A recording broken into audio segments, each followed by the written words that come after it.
Queens and all the motherfuckers that laid it down, the foundation, you know what I'm saying? Number love for the old school, that's what we're gonna do this one for, you feel me? I don't know what you stumbled into.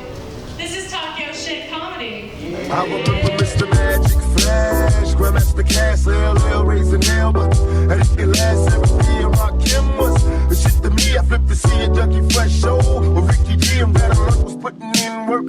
And Chuck Chill had my homies on the hill getting ill when shit was real. Without the still remember raw with Daddy Kane when De La Soul was putting potholes in the game. You guys ready for your next comedian?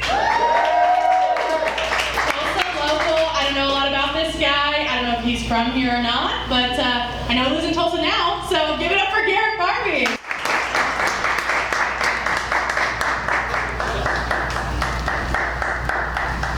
Thank you, boy. He's one of the five people I said ever. Oh, give it up for Joe for putting us together on a Monday. Typically, I just beat my dick till it's sore and play video games on Monday.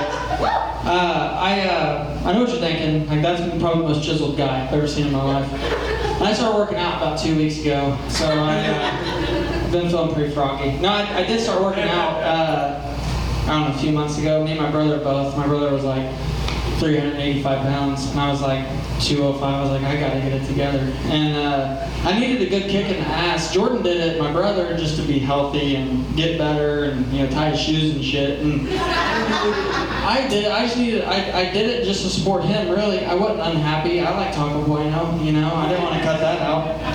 But I needed one. And my wife, we got a little hot in the bedroom one night, and she actually ended up giving me a good kick in the ass. She, well, I mean, a good kick in the ass is when your wife tries to titty fuck you. It's like, I gotta start getting my life together, man.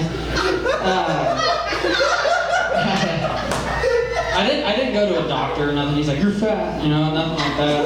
Like, you're 5'8", you weigh 205. There's nothing like that. But I don't go to the doctor. If my dick dripped blue paint, I would maybe go. I would consider it. I don't know if I would though.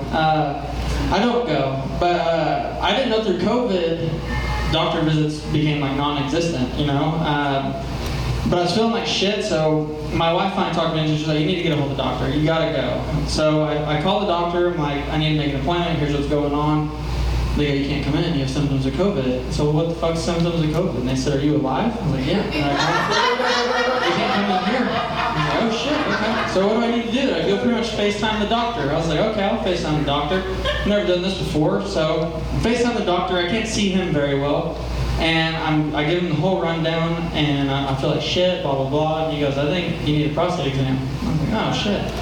I think a little too young to be putting stuff in my ass without my wife there, you know? And he was like, no, I really do. I said, how the fuck would I even do it? It's a virtual call. He said, just set your phone down, I'll walk you through it, I'll talk you through the whole thing. And I was like, oh, so I folded, I did. So I set my phone down, and I'm like this, you know? And I get about here, and all I heard was, nice. I'm like, oh shit. So I grabbed my phone because I'm pretty mad about it, you know? And I was like, well, fucking goddamn it, Dad, I didn't mean to call you.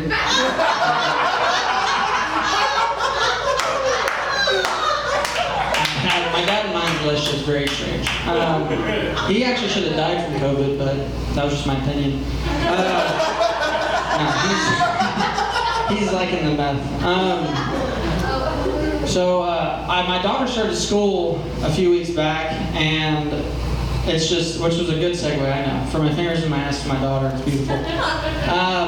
She started school a while back, and my kid's a good kid. She just is. My daughter has said 3 cuss words in her entire life. Like, she gets in my ass for cussing.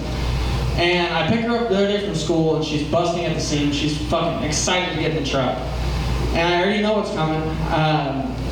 But the first time she ever cussed, she said we used to put her in the fridge and let her pick fruit out of the fridge, and then every now and then we'd just shut the door and leave for a little bit and come back, you know?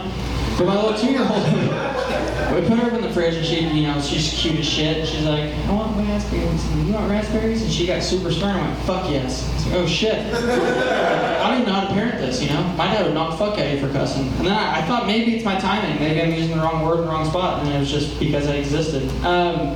The second time we were leaving a restaurant, me and my brother. She's in the back seat, and my brother honks at this guy in front of us and says, "Go, motherfucker." And my sweet little 2-year-old back there goes, "Yeah, go, motherfucker." I was like, "Oh, shit. This is a ride or die chick right here." The third time, I picked her up from school, like I said, she's excited, she's glowing. I've never seen her this excited since the day she was born. She hops up in the truck, I said, "How's your day?" She's like, "None of that noise." Ricky said a bad word. Now Ricky is a fucking piece of shit kid. I hate this kid. He's in trouble, he's a problem, you know? He reminds me a lot of myself, but as an adult dad now, fuck this kid. I hate him. I would stomp a mud hole in him. I don't care that he's 4. It's not my kid. I would fight him right now. She was like, "Ricky got in trouble again today." I was like, "Really?" She's like, "Yeah, he said a bad word." Now 99% of the time my daughter would go, "I can't tell you what it is." But I was like, "What was the bad word?" She said, "Bitch." I was like, "Oh, well, it's a good thing we don't say that." And she was like, "Yeah, he said bitch." I was like, "Yeah, I got it." She was like, "He lost a race to a girl and he called her a bitch." I was like, "I heard you. I get it." And she goes, "I mean, really, Ricky's the one that's a bitch, right?" No, you're not wrong. I don't know how to parent that. I don't. Parenting's hard. It's very hard. If you're self-conscious, don't have kids. They call you out on all your shit, you know? My daughter, I've heard her say to my wife, you know, like, "Mom, why does your belly jiggle when you walk?" And it's like, Matt, you're asking the hard questions. That's the answers but we want answers to these things, you know? Or like, "How do you get your breath to smell like asshole?" I don't know. That's why I hit you a lot. It is hard. It's hard. My wife, she picks the worst time to talk about anything involving our kids. Like, I mean, she could be in the middle of giving me a blowjob. She'll stop and go like, "Why do you think Leia was acting like that today?" I'm like, "I don't fucking know. Can we talk about this after climax? Like, fuck, you know?" My wife, she's terrible at dirty talk. She's horrible at it. She's not that kind of person. She's not a dirty person. She's never tried to be a dirty person. But every now and then she'll try just a little bit, just to give me a taste of it, I guess. And like the other night, I was leaving her and my daughter making cookies, and I slapped her on the ass while I was walking out. And I was like, "Keep those warm for me." And she took it like, okay, he wants me to get filthy, and she's wrong. So I walk in the living room, and she leans around the corner and she goes, "I'll keep those cookies warm," and winks at me. I was like, okay. She was like, "I'll keep them warm and gooey." I was like, "Don't say that. That's okay." That's what I'm married to. We did try a new lube the other night, if you're wondering how well it's going at my place. We've been together 6 years and we've used lube. She's dried up like the desert, you know? More like Nevada, I guess. But we tried this new lube. It was called Pole Polish. And my wife, she's dumb. She's dumb. She said, "Do you think they named that on purpose?" I was like, "Yeah, the people that make dick oil, I would assume that they knew what they were doing." But I'm not gonna lie, it was the best lube I've ever had in my life. It was amazing. It was cupcake flavored. Like, I've lost weight because I pack it in my lunch now. I don't even take lunch. I swear, I just squirt it in my mouth. It's amazing. Like, not only did it taste good, but it masked the smell. So that was fantastic. If we had went to use it and someone had gotten on the dog, I'd ate the dog's ass. Like, I absolutely loved it. I'm gonna wrap up on this. My wife is cool though, obviously. She does come to these shows. Not too long ago at open mic, they're like, "You say this shit because she's not here, but you don't know me that well." And she heard all of it the other night for the first time. I was excited to get home. We were leaving a family function probably a year ago, and my wife's super open about her past. I'm not. I hate her past. She's not done very much, but I hate it, you know? If she was like, "I've kissed 2 guys," I'd be like, "Fuck both of them." She's like, "Well, one of them's you." I'm like, "I don't give a fuck. Fuck both those guys." She asked me though, like, I can just be as open and as honest as I want, and I took advantage of it. Because the other, like I said, a year ago we were leaving family deal, and she said, "What's the wildest night or the most memorable night that you've had doing anything sexual?"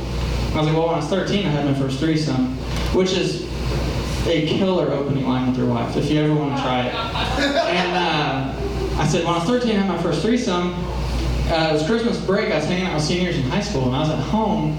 One of my buddies who's a senior texted me and was like, 'Hey man, I'm bored as fuck. Let's do anything to get out of the house.' I was like, okay." So we did the least boring thing we could. We went and seen a Christmas Carol together. And about halfway through the movie, he leans over and he starts kissing me. I made that part up. I made that up. listening back. I'm not fucking rude.